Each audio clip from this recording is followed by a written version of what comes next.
आपण सगळे मराठी आहोत आणि आम्हाला सुद्धा 56 इंचाची छाती आहे आणि ती फुगून आम्ही सांगू शकतो आम्ही मराठी आहोत. तुमच्या कुरेशींना जमणार आहे का हे सांगायला?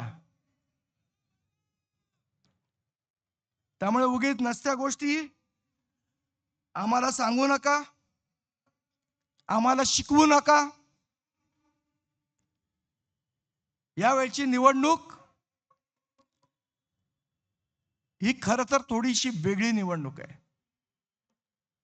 दरवेळेला जेव्हा महानगरपालिकेची निवडणूक असते त्यावेळेला आपण अनेक विषयांवर अनेक मुद्द्यांवर चर्चा करत असतो. मग रस्त्याची चर्चा असेल, वॉटर डिस्ट्रीब्युशन, पाणी वाटप याची चर्चा असेल, मलनिस्सारण वाहिनीच्या संदर्भातली चर्चा असेल, आरोग्याची चर्चा असेल, प्राथमिक शिक्षणाची चर्चा असेल. पण यावेळची निवडणूक वेगळी आहे. या सगळ्या प्रश्नांबरोबर यावेळची निवडणूक ही मराठी माणसाच्या अस्मितेची लढाई आहे. यावेळची निवडणूक ही मराठी अस्मितेचीच आहे. यावेळची निवडणूक याच्यासाठी वेगळी आहे की आम्ही काय खायचं आणि काय नाही खायचं हे तुम्ही नाही, हे आम्ही ठरवणार, हे ठासून सांगण्यासाठी यावेळची महानगरपालिकेची निवडणूक आहे. या मुंबईमध्ये मराठी माणसाचीच दादागिरी चालणार हे ठासून सांगण्यासाठी यावेळची महानगरपालिकेची निवडणूक आहे. आणि सर्वात महत्वाचं, या बृहन्मुंबई महानगरपालिकेमध्ये मराठीच महापौर बसणार हे सांगण्यासाठीची ही निवडणूक आहे. बाबांनो, आपण सगळ्यांनी सावध राहिलं पाहिजे. नाहीतर जी परिस्थिती न्यूयॉर्क मध्ये झाली ती मुंबईत व्हायला वेळ लागणार नाही. आज न्यूयॉर्कची परिस्थिती वेगळ्या पद्धतीने भारतीय जनता पक्ष दाखवतोय. काय दाखवतोय की म्हणे न्यूयॉर्कचा महापौर मुसलमान झाला. जे ममतानी निवडून आले ना न्यूयॉर्कला, ते मुसलमान म्हणून नाही आले. न्यूयॉर्क शहराची डेमोग्राफी तिथे येणाऱ्या परप्रांतीयांनी बदलली म्हणून ममतानी महापौर झाले. ममतानींना वोट करणारे कोण होते? भारतीय हिंदू होते, भारतीय मुस्लिम होते, फिलिपिन्स होते, डच होते, चायनीज होते. हे सगळे परप्रांतीय एवढ्या प्रमाणात न्यूयॉर्क शहरात घुसले की तिथे जे ओरिजिनल न्यूयॉर्क वासी आहेत त्यांना स्वतःचा महापौर करता आला नाही आणि सगळ्या परप्रांतीयांनी मिळून तिथे ममतानींना महापौर केलं. जर आपण असेच गाफील राहिलो तर आपल्याला नुसते सांगतायत मुंबई शहर काही मराठी नाही, ते आता कॉस्मोपॉलिटियन आहे. उद्या हीच परिस्थिती मुंबई शहरावर ओढवल्याशिवाय राहणार नाही. काल परवा ते अण्णा मलई लुंगी डान्स करत मुंबईत आलेले. त्या लुंगी डान्स वाल्यांनी काय सांगितलं, मुंबई महाराष्ट्राची नाही, मुंबई म्हणे आंतरराष्ट्रीय सिटी आहे, महाराष्ट्राची काही संबंध नाही. मला त्या लुंगी डान्स वाल्यांना सांगायचंय, इथे येऊन वाटेल ते बोलू नका, नाही तर हटाव लुंगी आणि बजाव पुंगी करून परत पाठवू तुम्हाला. इथे येऊन शहाणपणा नाही शिकवायचा आम्हाला. तुमच्या चेन्नईत बोलाल का हे? मराठी माणसाला गृहीत धरण्याचा प्रयत्न हा कोणीही करू नये. आज ही महानगरपालिकेची निवडणूक लढवत असताना मराठी अस्मितेचा विषय तर आहेच, पण गेल्या 3 वर्षात ज्या पद्धतीने या बृहन्मुंबई महानगरपालिकेमधले नगरसेवक नसल्यामुळे ज्या पद्धतीचं ओरबाडणं चालू आहे त्याचं उत्तर आपल्याला मताद्वारे ह्या गोष्टीमध्ये द्यायचंय, या महानगरपालिकेच्या निवडणुकीत द्यायचंय. आज माझी सन्माननीय राजसाहेब आणि सन्माननीय उद्धवसाहेब दोघांना विनंती आहे. मी महानगरपालिकेत 2012 ते 2017 नगरसेवक म्हणून काम केलंय. साहेब, आज महानगरपालिकेची अत्यंत दयनीय अवस्था आहे. आज नुसतं कंत्राटी कामगारांनी महानगरपालिका भरत चाललेले आहेत.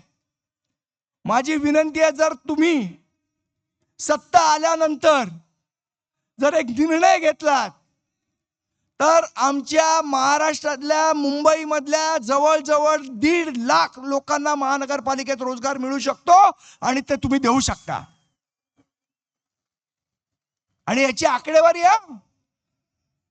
सन्माननीय मोदी साहेब बसले सांगितलं तसं 2 कोटीचे रोजगार तसे नाहीत. खरेखुरे 1.5 लाख लोकांना रोजगार महानगरपालिकेत मिळू शकतो, कारण 30% जागा या महानगरपालिकेने भरलेल्याच नाहीयेत. आणि त्या जर भरल्या तर वर्षाला 1 लाख लोकांना रोजगार आपल्याला देता येईल.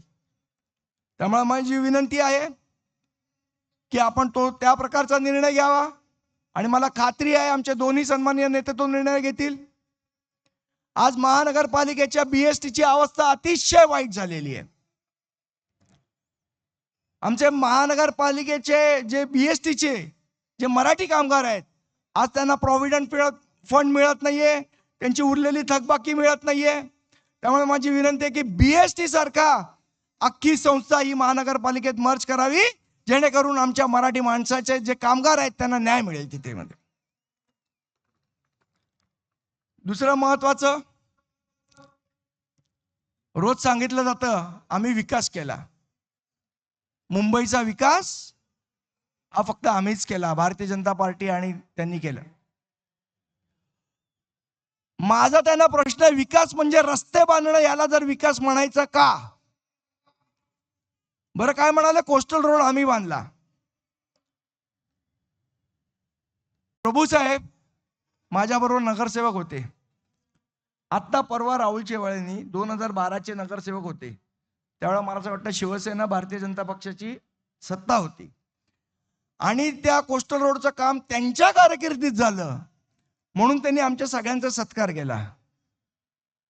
आणि मग जर त्यांच्या कारकिर्दीत झालं तर 2012ला जर ते त्यांच्या कारकिर्दीत झालं, याचा अर्थ कोस्टल रोड हा त्याच वेळेला झाला, आत्ता झाला नाही. हे मी नाही सांगत आहे, राहुल शेवाळे सांगतायत. त्यामुळे किती खरं बोलताय किती खोटं बोलताय मला असं वाटतं हे एकदा कळलं पाहिजे. अजून खूप गोष्टी बोलण्यासारख्या आहेत, पण माझ्यानंतर आपण खरं तर आपल्याला उत्सुकता आहे अनेक मान्यवरांचं भाषण ऐकायची. त्यामुळे मी जास्ती आपला वेळ घेणार नाही. जाता जाता मात्र 4 ओळींची एक कविता आपल्याला ऐकून जाईन. कविता आपल्याला माहितीच असेल, पण ती आजच्या ह्या परिस्थितीमध्ये लागू असणारी कविता आहे. कुसुमाग्रजांची कविता आहे. पाहुणे जरी असंख्य पोसते मराठी, पाहुणे जरी असंख्य पोसते मराठी, आपुल्याच घरी हाल सोसते मराठी, असे कितीक खेळ पाहते मराठी, शेवटी मदांध तख्त फोडते मराठी. त्यामुळे येणाऱ्या 15 तारखेला या माजलेल्या आणि मदांध तख्ताला फोडून आपल्या या 227 उमेदवारांना, मशाल असेल तर मशाल, इंजिन असेल तर इंजिन, तुतारी असेल तर तुतारी, आपण प्रचंड बहुमताने निवडून द्या अशी एक विनंती करतो आणि माझे 2 शब्द संपवतो. जय हिंद, जय महाराष्ट्र.